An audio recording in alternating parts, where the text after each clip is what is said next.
Hello, welcome back to my channel. I hope you're all well. It's been a while since I posted. Been pretty busy. It's been really hot, and so it's just hard to do the videos sometimes. Try to be better at it though. And I haven't been reading a huge amount as well. And went on a pretty big slump for a couple of months, and I've just kind of gone out of it. It's just we're busy and stress and stuff. Um, but I have been acquiring a lot of books. Uh, I got a box of books through an eBay purchase that finally arrived, and I've been out and about, seen some thrift stores, and a friend came to visit, and so yeah, just lots of books in my life. So I thought I'd share them all with you. Get rolling again with the videos, get into the groove a bit. So might as well get started.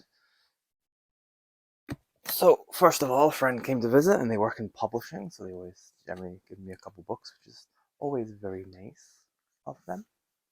Um, and they're managing editor, so they often have very good stories regarding the books too. So the first one is one that they worked on. It's by House and Nancy Press, and it is In a Land Without Dogs, the Cats Learn to Bark by Jonathan Garfinkel. And it's I think it's set in a post-Soviet Union world, um, or it's Soviet and post-Soviet Union. It's basically uh, the grappling of Western democracy after the fall of the Soviet Union, and it seems very interesting. And I think it's set in Toronto and Georgia, and bits in Moscow too. So it does sound really up my alley, actually. And my friend worked on it as well, so always good to know. And then I guess they are asking around the office of books that people enjoyed, and this kept coming up that what people were working. Well, I guess the people at Doubleday were really into Justin Cronin's The Ferryman, um, and I believe this is uh, it's a double. Yeah, it's a Doubleday book. Yeah, it is a Doubleday book, so that's the one that everyone was excited about. And The Office is a Doubleday, so yeah, I got that one too. It's brilliant hardback. I mean, I haven't read any Justin Cronin. I know that he has his fans, but this retails at some stupid price I can't find. $38 Canadian. So very, very happy to get that as a gift. It's very generous. Always good. And now talking of more gifts, actually my wife was in Montreal a few weeks ago. Um, and they picked up a couple books for me. So I have Five Alarm Funeral. Who's it by? Stuart Stirling. This looks like a great hard-boiled detection of violence, the New York Herald Tribune said. An incendiary mystery story of violence and murder punctuated the raging flames of arson, which is good. It's only like 192 pages. It should hold up for a read, which is always good. And then we got a two-in-one. So we have Stab in the Dark by Louis Trimble. These are great covers. I love these. I guess Garb August is coming up, so these are kind of right for it. And yeah, the ace double, so you just gotta go whoop. And then Never Say No to a Killer. And that is by Jonathan Gant.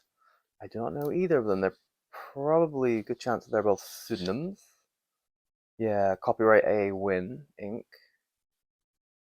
for Stab in the Dark. Oh, AA Wink is Ace Books. It's a good chance this is still a house name though. And yeah, I'll have to do some research. I don't know. I'm sure they're both fun to read. And then been to the Value Villages, and so been get these little baggies. I actually have a couple baggies here to show before I rip them open. So you get two books in these little baggies, and they're usually themed similarly, or there'll be like a specific author or series. I'll just put them in. So it's $1 a book essentially. And this one's Nicholas Blake, Thou Shell of Death, and Nick Carter, The Man Who Sold Death. So those are good. So I got a bunch of those. I've pre-opened a few of them. So I got Robert Ludlum, The Matarisi Circle. Not a big Robert Ludlum fan, but if I remember correctly, I have that because in the bag with it was Phoenix #1 Dark Messiah by David Alexander. And this is a great trashy post-apocalyptic novel, and Criminal is a fan of these, so it has the trash blessing of the High Priestess. Well, the High Priest, sorry. You can be priestess if you want, but yeah, the High Priest of Trash blessings, bless that one. I have Remember March by M.J. Adamson. I've not heard of this one too, but it is NYPD. NYPD, when's this from? Probably the 80s, I imagine. Starts with a Julius Caesar quote, that's always good. 87, yep, hang on. Rosemary Gattenby, Hanged for a Sheep. Cover, I quite like the cover, it's quite dark, actually, just a one little leg with a high heel. Also, don't know anything about this author, so got a lot of research to do. Hopefully I'll get to these fairly soon. This is from 1973. I don't know a lot about kind of post 1960s kind of crime fiction. I maybe a bit more like the modern stuff I know about, but between the 70s and the 90s, I don't really know much about. And then a few more of the bags that I got the other day that I'm gonna have to open just to show the full glory.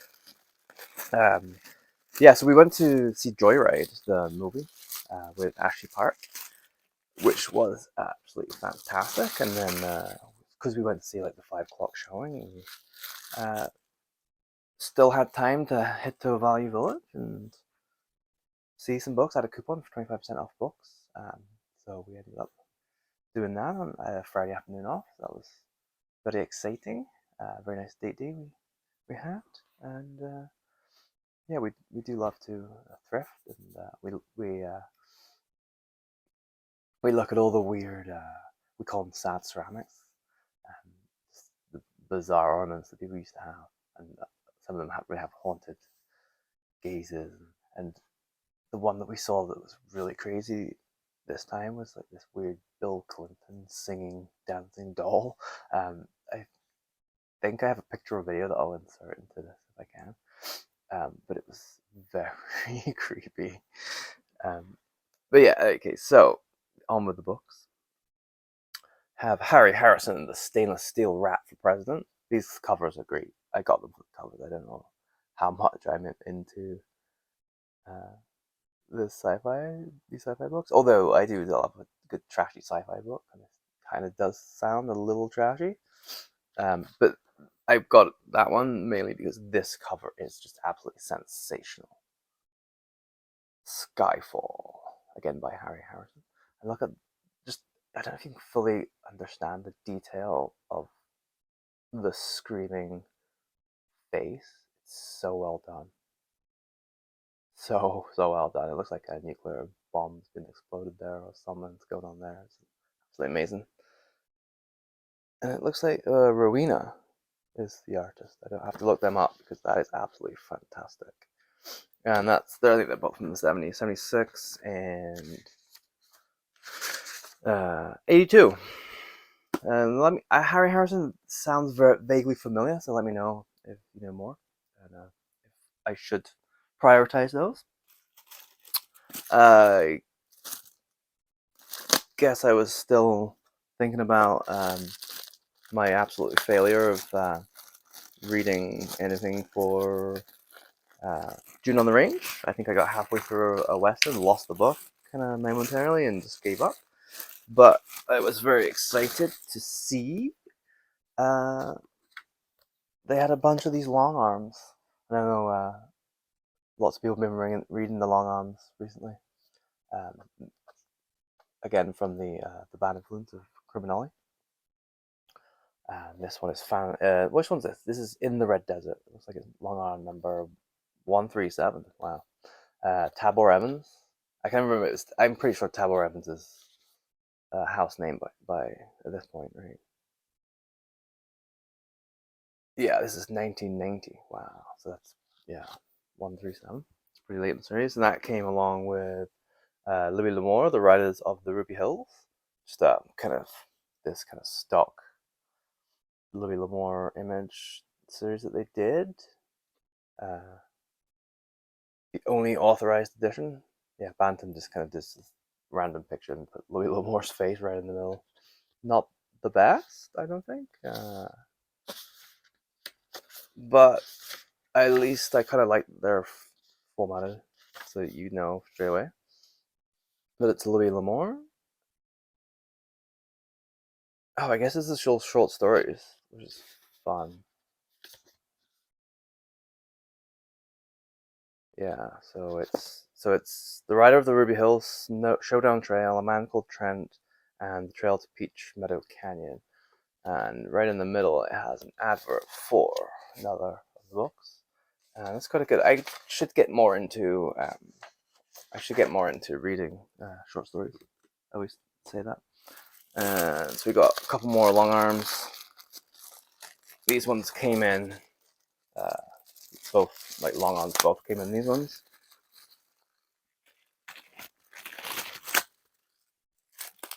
So we have number 115 in the Valley of Death. Not the I don't the covers are okay, but they're not my favorite. But they're pretty good for they're actually pretty good for westerns, and they do kind of really portray, the death. There's I don't know what you call that, posing, and then there's a little bit of sex. So yeah, I guess they do represent. This one's maybe a little bit better. That's very saucy. And that's 136 in the Wyoming Bloodbath. I wonder if I got anything that's a little bit more at the start. No, I think I got all the pretty late ones. I wonder if I go back to that Valley Village, I'll find younger ones. Yeah, these all seem to be 99. I wonder if I can find out the history of actually who wrote the books. I don't know how I'm going to feel about that. So, Long Arm 128 and The Day of Death. I usually like my westerns to be quite older. Definitely 1950s and younger, if possible. Or 1950s and older, if possible. And then there's a Lone Star. I got a Lone Star too. Lone Star number 84, which is the kind of samurai western crossover. Lone Star and the Mountain of Gold. And that's very saucy. We'll lay down a blanket there. Yeah, 89 that one's from. So that's that, and then I got my eBay purchases. So I sold a book a while back I made a profit of like $20. And so obviously I turned around and spent $60, I think it was, on books, but they took a while to come. Like, some seller in Quebec had a bunch of, how many is it? 1, 2, 3, 4, 8, 9, 10, 11, 12, 13, 14, 15, 16, 17, 18, 19, 20. 20 books. 20 books for $60 and this kind of thing is pretty good because a bunch of them I'll probably just turn around and sell. So I might actually make most of my $60 back without having to sell them all. We'll see. See what I can do. Let me clean them up a little bit. I don't know if there's any good way to start, but I'll just go from this way to that way. So Grandpa and the Girls, Louis M. Haywood. So some of these are crime, some of these are sleaze, and some of these are, I think, uh, like hospital drama types. But we'll go through. So if I am correct, there's basically, I think it's, I think basically there's a bunch of women in a brothel, and the grandpa comes to visit, and they have to pretend that it is like a boarding school for young ladies. um, so they have to pretend to be college girls rather than prostitutes or sex workers. Sorry, I should use the more accepted term. So yeah, that sounds quite funny. I don't know if it's supposed to be funny. It's probably supposed to be just straight up sleazy, but it does sound pretty good. And then there's Pilgrims in Paradise, an absorbing novel about a Puritan fanatic and a temptress in a Bohemian paradise. Frank G. Slaughter. So Frank G. Slaughter is famous for doing kind of hospital dramas, but this seems like it's a bit more of an exotic. I mean, Frank G. Slaughter is kind of just like male romance, to be honest. It's just like a more lustful, not as good version of like your classic Harlequin romances, probably. It should be good though. It probably classifies as a sleaze novel. And sleaze novels are very hard to get hold of. They're very collectible, so to get any is pretty impressive. The Best from Manhunt. That's quite good. So Manhunt was I think it was a monthly magazine. Not totally sure. That was back in the day, and it launched a lot of people's careers. Um, so we have Erskine Colville, Richard Deming, Evan Hunter, Richard S. Prater, and Craig Rice, etc. These are all very quite famous people. Yeah, this is quite a good.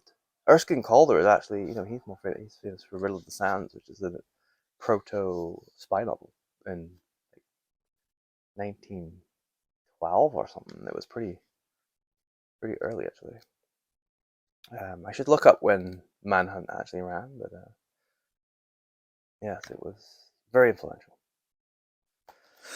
So there's that, and then there is The Daughter, Arthur Markowitz. Don't know anything about Arthur Markowitz. Every part of my body longs for the caress of a lover. Her father would horsewhip her if he ever found out. So yeah, this is very much a sleaze novel. 1951. This edition's from 58, so right in the. So when I say sleaze, it's essentially sleaze novels were very popular in the kind of 1950s, really, 1950s, maybe early 60s, and they were basically most of them were crime novels, um, with a little bit more implied sex. Um, it was still pretty. They were still pretty coy, especially for today's standards. Um, but it left a little less to the imagination. Like a lot of the hardboiled crime novels are very sexy, but it's all very much in the space between. It's not really explicit at all. So these are a little bit more explicit, but they're from today's standards they're still pretty tame. But so they're very collectible for the covers mainly. But I still like to read, especially a lot of the crime writers that I like dabbled in sleaze as well just to get paid. This one I actually read, The Golden Salamander by Victor Canning. It's actually a great cover. I had this a while back before I came to Canada when I was still living in Dundee. And, my cover wasn't quite as fun as that. I don't think. Kind of basic, but I've read this. 1949. This is a Berkeley edition from '63. So yeah, it's pretty cool. Might give it another read. It was alright. It's average. Wasn't like anything to write home about. I remember it briefly. It's set in North Africa. It's more of an adventure crime novel than a straight up crime novel. What's this? Fractured French. This looks like originally published as 2 books. Oh, it's got illustrations too. Oh, this looks fun. This is some sort of French comic strip book. I don't know what's going on here. guess it's a yeah. It's just this. I don't really know what's going on.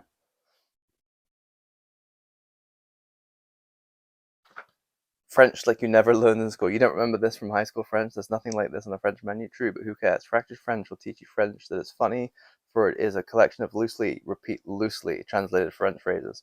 All you need to understand these bubbling hilarities is the ability to laugh long and loudly. Fractured French may not be what the school books teach, but as they say in France, Vive la différence. Oh, that's great. So, tete-a-tete is a tight brassiere. That's actually really funny. I didn't even know I was getting this. That's hilarious. Oh, that's great. That's gonna be part of my humor reading. I've got to set that up at some point.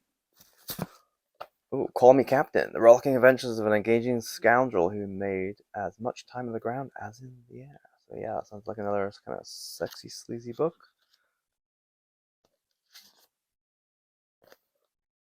Call Me Captain. Who is it? Paul Stanton? Don't know that one. Might be a pseudonym for someone. I'll look it up. This one looks like a war book. The brilliant, ironic novel of the death rattle of Hitler's Germany, a thriller, fast-moving, extraordinary. So it is the return of Gunnar Ash, and it's got Nazis. It's got a scantily clad woman. It's Hans Helmut Kirst, author of the smash bestseller The Night of the Generals, which I have heard of. I think did it get moved into a movie? Oh, sorry, my willpower came on there. Did it get made into a movie? I believe it did. Translated from the German by Robert Key. So this could be translated trash. Fantastic. The war was over for Germany and for Gunnar Ash. It was particularly over for Ash's men who had been killed in the last foolish combat, faultly solely to let a German officer escape with his loot. So Ash had one piece of unfinished business, vengeance. And in the ruins of Hitler's Germany, he outwits Nazis, black marketeers, and occupation forces in a tense, deadly manhunt. Oh yeah, that does actually sound pretty good. And I guess it's part of a series, so this is probably like the third. So there was the Revolt of Gunnar Ash and Forward of Gunnar Ash. So yeah, don't know if I'll try to find those. I'll just read that straight up. And oh, we have A Dram of Poison, Charlotte Armstrong. I have another Charlotte Armstrong actually in my collection. I haven't read, but I am trying to make more of a effort to read female crime authors. Just because, not for any particular reason other than that I'm just missing out. If not, awarded first prize by the Mystery Writers of America. I'm also trying to read more of the very much celebrated. So anything that's won any awards or has been particularly lauded in the crime genre. What's this one? Fair Wind to Java. Looks like a sea-based book, which I'm also really into. Go ahead, Ball challenge. Slit her throat. The slave girl, bruised and trembling, got to her feet slowly, looking wildly about the small enclosure like an animal in search of some means of escape. She measured the barrier in the proximity of the devil giant, Kung Kung, her breast and stomach heaving to her quick breathing. Then Kung Kung tore the garment from her and placed the point of his knife against her naked throat. Fast-moving, lusty, colorful, Fairwind to Java is the story of men who plundered the gold of the East to buy the pleasures of its women. So, yeah, this is a colonial sleaze novel. They are obviously not written anymore. But I will read it and see how offensive it is. But I'm not that easily offended in the terms of like how to like not read a book. But yes, I am definitely acknowledging of the past colonial attitudes and horrendous thoughts that people had when they wrote these things. Oh, this is a great cover. It's by the author of Porn, which I have no idea what that book is. Count Me In, Fan Nichols. Let's look at this cover. Awesome. Absolutely stunning. I always love the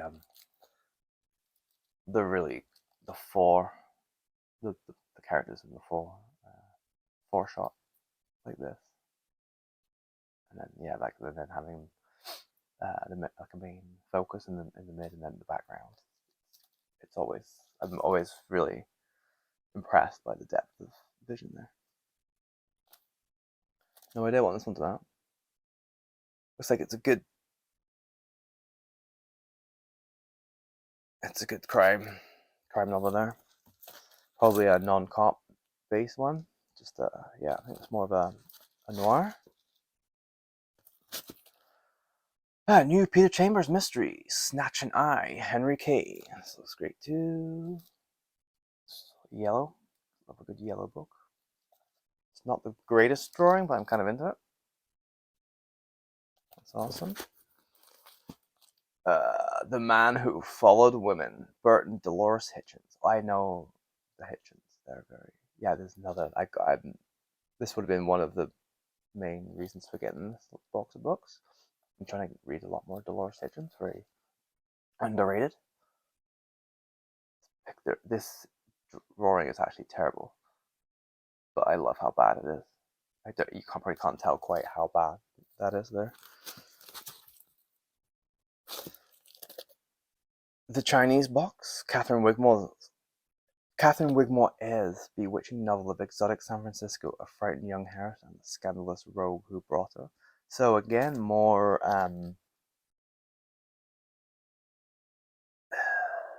if it's exoticism really. Yeah, it's more exoticism, which is pretty toxic, but it's sometimes good to read the sins of the past and learn from them. Yeah, but it's also might be interesting to see how San Francisco Chinatown was portrayed back in. I'm gonna say this is from the 50s. I got see if I can open it. Anyway, it'll be interesting. I'll get back to that at some point. Maybe I'll do a whole thing about some of these books. Ellery Queen, Double Double. Ellery Queen, very classic American crime fiction. Dashiell Hammett, The Dane Curse. I actually have this in a bind-up, but I think I'll read this copy. It should survive. And much nicer to read this solo. I actually haven't read this yet. Perry Mason, The Case of the Long-Legged Models, Earl Stanley Gardner. So I have a bunch of Perry Mason novels to read, and I'll add this one to the pile. They're pretty fun, but kind of samey. Hardly a Man Is Now Alive, Jason Ridgway. I don't know this one at all. It looks like it's more modern. By modern, I say post 1950s. Let's see. Perma Books. I don't know Perma Books. I wonder if it's. I guess it's in New York. So yeah, I guess they.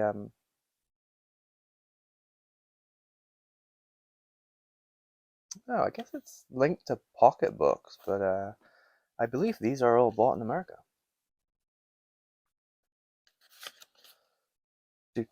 So this was first published in 1962, but this is oh sorry, first print was 1961. This print is 1962.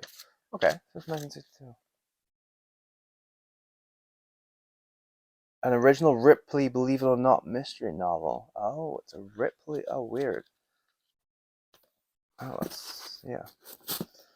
The Headstrong Young Man, Donald Henderson Clark. Oh, I love the tagline of it. He was called a male hussy. I haven't used the word hussy for a while. Oh man, I just love the word.